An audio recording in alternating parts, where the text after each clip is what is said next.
और मैं डॉक्टर आसफा सलीम। जी, आज हम एक और अहम टॉपिक पे डिस्कस करेंगे ताकि पेरेंट्स इसको मैक्सिमम सॉल्व कर सकें। वो है पेरेंट बच्चों की मेडिकेशन।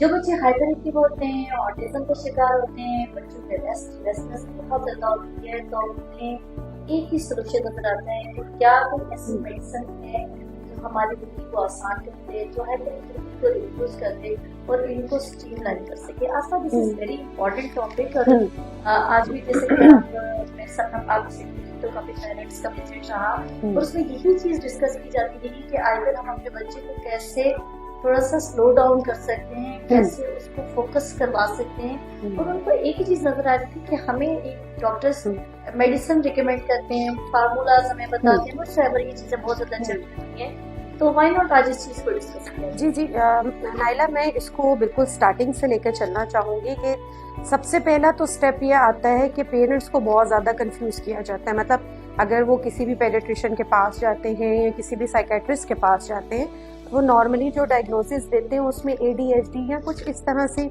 साइकोलॉजिकल इश्यूज उनके साथ डिस्कस करते हैं, और वो मतलब रेड फ्लैग्स को वो भूल जाते हैं और वो उन चीज़ों की तरफ आते हैं कि जो कि उनके बच्चे को हाइपर एक्टिव कर रही होती हैं, या जो एक सामने चीज़ जो डिस्प्ले हो रही होती है वो उसी को फोकस करके और काम करना स्टार्ट कर देते हैं। तो अभी भी जैसे अभी हमारी डिस्कशन हो रही थी, तो यही गाइडलाइन हम पेरेंट्स को भी दे रहे थे, और हमारा मेन फोकस ये था कि पहले तो हम ये इस चीज़ को अंडरस्टैंड करें कि आपका बच्चा क्या ASD या रेड फ्लैग्स के साथ है। पहले तो इस चीज़ को समझना बहुत ज़रूरी है।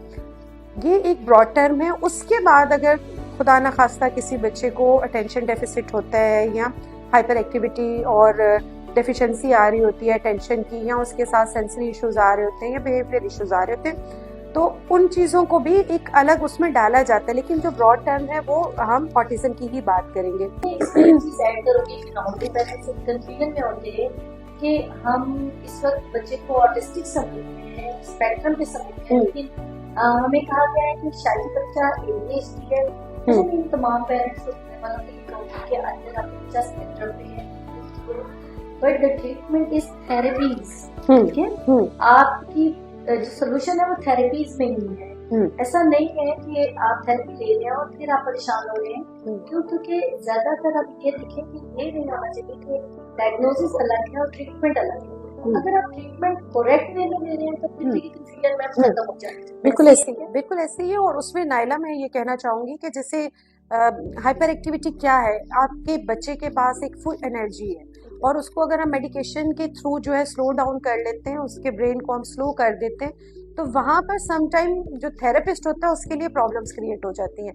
अगर एक बच्चे में एनर्जी है, उसके अंदर एक्टिविटी है, तो वो बहुत हैप्पीली जो है वो एंगेज हो सकता है एक्टिविटीज़ के साथ, बनिस्बत उस बच्चे के कि जिसके लिए आपको उसको बहुत ज़्यादा मोटिवेट करना पड़े। तो उसके लिए मेरे ख्याल में पहले बेहतर यही है कि उसको एक पॉजिटिव ट्रैक पे लाया जाए, और उसके बाद भी अगर वो चीज़ नहीं बेहतर हो रही, ABA के थ्रू किया जा सकता है, उसके सेंसरी जो इश्यूज है उसको रिजॉल्व किया जा सकता है, तो ऑटोमेटिकली उसकी हाइपर एक्टिविटी भी कंट्रोल होती जाएगी और एरियाज भी डेवलप होंगे। इसमें मैं एक चीज मेंशन करूंगी, जैसा कि अस्तर की बात से आपने आइडिया लिया होगा कि हम मेडिसिन रिकमेंड नहीं करते।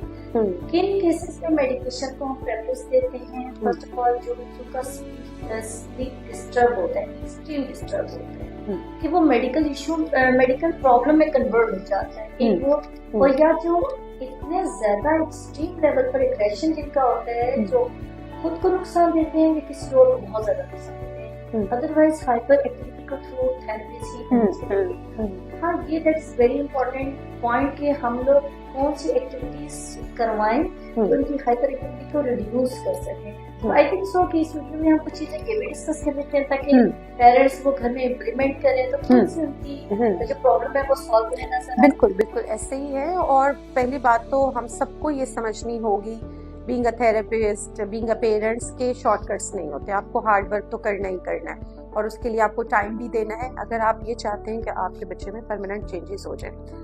सेकेंडली, जैसे हम थेरेपीज की बात करें तो सबसे पहले तो बच्चे की सिटिंग पे काम करना होता है। अगर उसकी वो सिटिंग डेवलप होगी, वो आपके साथ आपकी कमांड को फॉलो करने लगेगा, वो उस एक्टिविटी को फोकस करने लगेगा, तो ऑटोमेटिकली उसका जो ADHD का जो इशू है वो उसी में आहिस्ता आहिस्ता रिजॉल्व होने लग जाएगा। बिल्कुल। नॉर्मली पेरेंट्स कहते हैं कि मैं इसको कैसे काम करवाऊँ, ये तो बैठता ही नहीं। सबसे पहले आपने ये अंडरस्टैंड करना है कि इट्स अ सेंसरी इशू, ठीक है। बच्चा जब बहुत ज्यादा हाइपर एक्टिव हो रहा है तो इसमें हमें कुछ चीजें ऐड करनी है, कुछ चीजें निकालनी है। First of all sugar intake stop करें, कम करें, यूज करें, जो चीज मुमकिन है वो आप करें। सेकेंडली फिजिकल एक्सर्शन, आप कभी भी बच्चे को हाइपर एक्टिव बच्चे को फौरन से बिठा नहीं सकते। सबसे पहले आपने उसको फिजिकल एक्सर्शन प्रोवाइड करें। कुछ भी नहीं है तो स्टेयर्स के चक्कर लगवाएं, कुछ भी नहीं है बेडशीट आपके पास जैकेट्स नहीं है, ब्लैंकेट नहीं है तो आप बैग में कुछ वाटर बॉटल्स डालें करके और उसको वॉक करवाएं, फास्ट वॉक करें, हर्डल वॉक करवाएं ताकि थोड़ा सा हेक्टिक हो। उसके बाद जब हम सिटिंग पे काम करेंगे तो आई थिंक वो कर सकते। और नाइला आप भी इस तरह से कर रही होंगी और हम लोग भी ऐसे ही कर रहे हैं कि ये डेली बेसिस पे आप ये समझ लें कि एक एक कतरे जितनी इसमें इन्वॉल्वमेंट होती है।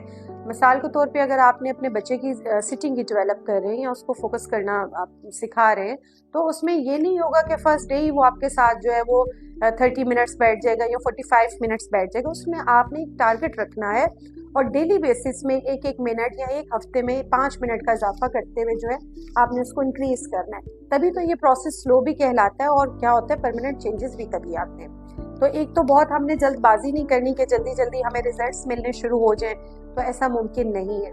और सेकेंडली ये है कि अच्छा इसमें नाइला मैं एक और चीज़ भी एडअप करूँगी जो मैं अक्सर पेरेंट्स को भी गाइड करती हूँ कि आप अपनी भी एनर्जीज को बहुत अच्छे तरीके से पॉजिटिवली यूटिलाइज करें। ऐसा ना हो कि स्टार्टिंग में तो आप बहुत ज़्यादा एफर्ट करें और बाद में आप बिल्कुल उसको छोड़ दें। तो इसलिए ये स्लो प्रोसेस है, इसको अंडरस्टैंड करें और इसको बिल्कुल ग्रेजुअली जो इंक्रीज करते चलें। वो चीज़ में देखने वालों को मुझे एक आइडिया जो बच्चे सेंसरी इश्यूज बता देते हैं अपने घर के कॉर्नर में आप एक छोटा सा कॉर्नर डेवलप करें जहाँ पे बच्चा जाए जाके अपनी सेंसरी नीड्स को पूरा करे। सेंसरी नीड ऐसी नहीं है कि फॉर एग्जांपल एक बच्चे ने सुबह सेशन किया तो उसका पेट रात तक होगा। उनकी नीड्स है उसको पूरे करने के लिए आपने उसे टाइम देना है और उसको ऑन एंड ऑफ उस चीज की यूटिलाइजेशन में लाना है। ये बिल्कुल ऐसी एग्जांपल है जैसे हमें इचिंग होती है तो हम खारिज कर देते हैं, हम सोशल एनवायरनमेंट में हम कभी बर्दाश्त करते कभी नहीं, लेकिन वो हमारा प्रॉब्लम होता है। इसी तरीके से उनकी नीड्स को अंडरस्टैंड करना है। आप कभी बाय फोर्स नहीं रोक सकते, बिल्कुल इसकी नीड्स को पॉजिटिवली पूरा करें और फिर दिन जब आप चीजें को करवाना चाहेंगे आज को देखेंगे तो वो इजीली होगा। और ये इतना ही जरूरी है जिस तरह हम लोग 2 या 3 टाइम खाना खाते हैं इसी तरह इनकी जो नीड्स है जब तक वो कंप्लीट नहीं होंगी तो आप बाय फोर्सली उसको नहीं कर सकते हैं।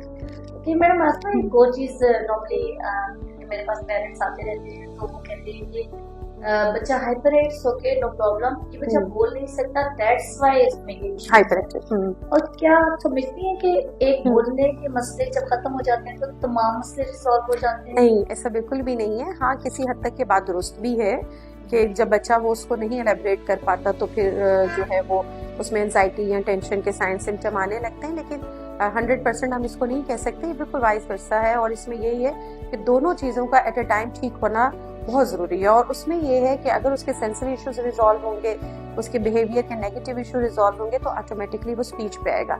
बनिस्बत इसके कि एक बच्चा बहुत ज़्यादा बोल रहा है और बगैर मकसद के बोल रहा है और उसके अलावा उसकी हाइपर एक्टिविटी बहुत ज़्यादा है या उसके सेंसरी इश्यूज बहुत ज़्यादा है तो वो भी तो उसी तरह से एक प्रॉब्लम है। तो हमें इन सब चीज़ों को समझना होगा और हमारी ऐसी मज़ीद मालूमाती वीडियोस को देखने के लिए मैडम नाइला का चैनल भी सब्सक्राइब कीजिए और मज़ीद हमें आप क्वेश्चन ज़रूर भेजिए ताकि हम उस टॉपिक को भी डिस्कस करें। Thank you so much.